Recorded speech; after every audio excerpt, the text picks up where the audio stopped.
അത്തിപ്പൊത്തിലെ മുട്ടകളിട്ടു 10 കുഞ്ഞിക്കാലുകൾ കാണാനായി കാത്തുകഴിഞ്ഞു കിളിയമ്മ. അത്തമ്പറ്റിന മുട്ടകളെല്ലാം ഒട്ടി വിരിഞ്ഞു തിത്തൈകൾ. 1, 2, 3, 4, 5 ഉണ്ടല്ലോ ആൺകിളികൾ. 6, 7, 8, 9, 10 പാതി പെൺകിളികൾ.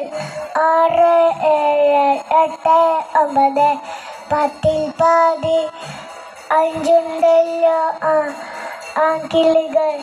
6, 7, 8, 9, 10 പാതി പെൺകിളികൾ. അലങ്കൃത കുട്ടി, അഭിനന്ദനങ്ങൾ. അടുത്തതായി ഡബിൾ ഡാൻസ് അവതരിപ്പിക്കുന്നു.